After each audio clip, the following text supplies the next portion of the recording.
ಎಲ್ಲರಿಗೂ ನಮಸ್ಕಾರ.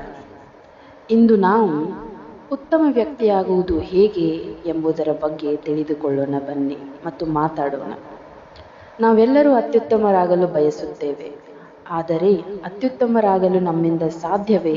ಅದು ಆಗುವುದು ಹೇಗೆ ಎಂದು ನಮ್ಮನ್ನು ನಾವು ಪ್ರಶ್ನಿಸುತ್ತೇವೆ. ಅದಕ್ಕೆ ಉತ್ತರ ಹೌದು, ನಾವು ಅತ್ಯುತ್ತಮರಾಗಲು ಸಾಧ್ಯ. ನಿಮ್ಮನ್ನು ನೀವು ಸುಧಾರಿಸಲು ಯಾವಾಗಲೂ ಮಾರ್ಗಗಳಿವೆ. ಆದಾಗ್ಯೂ ಈ ಉತ್ತರ ಹೆಚ್ಚಿನ ಪ್ರಶ್ನೆಗಳಿಗೆ ಕಾರಣವಾಗುತ್ತದೆ. ಉತ್ತಮ ವ್ಯಕ್ತಿಯಾಗಿ ನಿಮ್ಮನ್ನು ನೀವು ಹೇಗೆ ಸುಧಾರಿಸಿಕೊಳ್ಳಬಹುದು? ಸುಲಭ ವಿಧಾನ ಯಾವುದು? ಇನ್ನಿತ್ಯಾದಿ ಪ್ರಶ್ನೆಗಳು ನಮ್ಮಲ್ಲಿ ಮೂಡಿಬರುತ್ತವೆ. ಹಾಗಾಗಿ ನಿಮ್ಮ ಸ್ವಂತ ಯೋಗಕ್ಷೇಮ ಮತ್ತು ಇತರರ ಉತ್ತಮ ಹಿತಾಸಕ್ತಿಗಳನ್ನು ಗಣನೆಗೆ ತೆಗೆದುಕೊಂಡು ಉತ್ತಮ ವ್ಯಕ್ತಿಯಾಗಲು ಕೆಲವು ಪ್ರಮುಖ ಮಾರ್ಗಗಳು ಇಲ್ಲಿವೆ.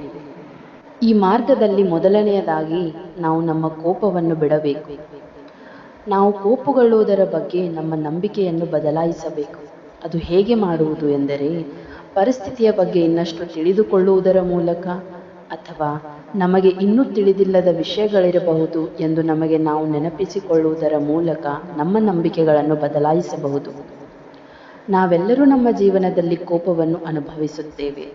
ಆದಾಗ್ಯೂ ಅನಿಯಂತ್ರಿತ ಕೋಪವು ನಮ್ಮ ಸಂಬಂಧಗಳಲ್ಲಿ ಮತ್ತು ನಮ್ಮ ಆರೋಗ್ಯದೊಂದಿಗೆ ಸಮಸ್ಯೆಗಳನ್ನು ಉಂಟುಮಾಡಬಹುದು.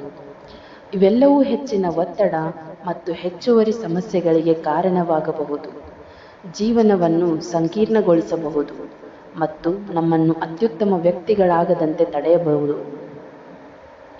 ಅದಕ್ಕಾಗಿಯೇ ಕೋಪವನ್ನು ನಿಭಾಯಿಸಲು ಕಲಿಯುವುದು ಮತ್ತು ಅಂತಿಮವಾಗಿ ಕೋಪವನ್ನು ಬಿಡುವುದು ಉತ್ತಮ ವ್ಯಕ್ತಿಯಾಗಲು ತುಂಬಾ ಮುಖ್ಯವಾಗಿದೆ. ಕೋಪವನ್ನು ಬಿಡುವುದು ಯಾವಾಗಲೂ ಸುಲಭವಲ್ಲ, ಆದರೆ ಮೊದಲ ಹಂತವು ಕೋಪವನ್ನು ಗುರುತಿಸುವ ಬಗ್ಗೆ ಹೆಚ್ಚು ಕಲಿಯುವುದು ಮತ್ತು ನಿಮ್ಮ ಜೀವನದಲ್ಲಿ ನೀವು ಕೋಪಗೊಂಡಾಗ ಏನು ಮಾಡಬೇಕೆಂಬುದು ತಿಳಿಯುವುದು. ನೀವು ಯಾವಾಗ ಕೋಪಗೊಳ್ಳುತ್ತೀರಿ ಮತ್ತು ಏಕೆ ಎಂದು ಗಮನಿಸುವುದರ ಮೇಲೆ ಕೇಂದ್ರೀಕರಿಸಿ, ಮತ್ತು ಕೋಪಗೊಳ್ಳುವ ಮತ್ತು ಕೋಪದ ಮೇಲೆ ವರ್ತಿಸುವ ನಡುವೆ ವ್ಯತ್ಯಾಸವಿದೆ ಎಂದು ತಿಳಿಯಿರಿ. ನಂತರ ನಿಮ್ಮ ಆಯ್ಕೆಗಳನ್ನು ತಿಳಿದುಕೊಳ್ಳಿರಿ. ನಿಮ್ಮ ಕೋಪ ಪ್ರಚೋದನೆಗಳು ಅಗ್ರಿವೇಟಿಂಗ್ ಫ್ಯಾಕ್ಟರ್ಸ್ ಏನೆಂಬುದರ ಬಗ್ಗೆ ನೀವು ಗಮನ ಹರಿಸಬಹುದು ಮತ್ತು ಅವುಗಳನ್ನು ಸಾಧ್ಯವಾದಷ್ಟು ತಡೆಹಾಕಬಹುದು. ನಿರ್ದಿಷ್ಟ ವ್ಯಕ್ತಿ ನಿಮಗೆ ಕೋಪವನ್ನುಂಟು ಮಾಡಿದರೆ, ಮೊದಲು ಅವರೊಂದಿಗೆ ಆ ವಿಷಯದ ಬಗ್ಗೆ ಮಾತನಾಡಿ. ಅದು ಕೆಲಸ ಮಾಡದಿದ್ದರೆ ನಿಮ್ಮ ಜೀವನದಲ್ಲಿ ಅವರ ಪಾತ್ರವನ್ನು ಮಿತಿಗೊಳಿಸಲು ಪ್ರಯತ್ನಿಸಿ. ಇನ್ನು ಎರಡನೆಯದಾಗಿ, ನಿಮ್ಮ ಸಾಮರ್ಥ್ಯಗಳನ್ನು ನಿಯಂತ್ರಿಸಿ. ನಿಮ್ಮ ಉತ್ತಮ ಸಾಮರ್ಥ್ಯಗಳು ಏನೆಂದು ತಿಳಿಯಲು ಮತ್ತು ಇತರರ ಪ್ರಯೋಜನಕ್ಕಾಗಿ ಅವುಗಳನ್ನು ಹೇಗೆ ಬಳಸಬೇಕೆಂದು ಕಂಡುಹಿಡಿಯಲು ನಿಮ್ಮ ಬಗ್ಗೆ ಸಾಕಷ್ಟು ಕಲಿತಾಗ ಮಾತ್ರ ಸಾಧ್ಯ.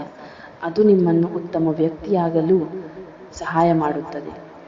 ಇನ್ನು ನಮ್ಮ ಬಗ್ಗೆ ನಾವು ಯಾವಾಗಲೂ ಕಾಳಜಿ ವಹಿಸಬೇಕು. Take care of yourself.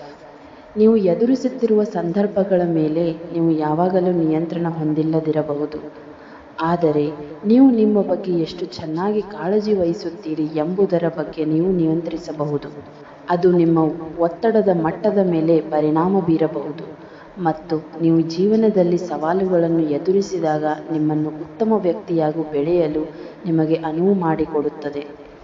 ನಿಮ್ಮ ದೇಹ, ಆತ್ಮ ಮತ್ತು ಮನಸ್ಸನ್ನು ಸರಿಯಾಗಿ ನೋಡಿಕೊಳ್ಳುವುದರಿಂದ ಒತ್ತಡವನ್ನು ನಿಭಾಯಿಸಲು ಅದು ಸಹಾಯ ಮಾಡುತ್ತದೆ ಮತ್ತು ನಮ್ಮನ್ನು ಉತ್ತಮ ವ್ಯಕ್ತಿಯಾಗಿ ಬೆಳೆಯಲು ಕೂಡ ಸಹಾಯ ಮಾಡುತ್ತದೆ. ಸ್ವಯಂ ಆರೈಕೆಯ ತಂತ್ರಗಳ ವಿಷಯದಲ್ಲಿ ಸಹಾಯ ಮಾಡುವುದು ಹಲವಾರಿವೆ, ಆದರೆ ಸ್ವಯಂ ಆರೈಕೆಯ ಕೆಲವು ಪ್ರಮುಖ ಅಂಶಗಳು ಮೂಲಭೂತ ಅಂಶಗಳನ್ನು ಒಳಗೊಂಡಿವೆ. ಅವು ಯಾವೆಂದರೆ ನಿದ್ರೆ, ಪೋಷಣೆ, ಇತರರೊಂದಿಗೆ ಸಂಪರ್ಕ, ಅಲಭ್ಯತೆ. ಇನ್ನು ಕೊನೆಯದಾಗಿ, ಬೇರೆಯವರಿಗೆ ಸಹಾಯ ಮಾಡುವುದು. ಇತರರಿಗೆ ಸಹಾಯ ಮಾಡುವುದು ಉತ್ತಮ ವ್ಯಕ್ತಿಯಾಗಲು ಸ್ಪಷ್ಟ ಮಾರ್ಗದಂತೆ ಕಾಣಿಸಬಹುದು. ವಿಡಿಯೋ ನಿಮಗೆ ಇಷ್ಟ ಆದಲ್ಲಿ ಲೈಕ್ ಮಾಡಿ, ಶೇರ್ ಮಾಡಿ ಮತ್ತು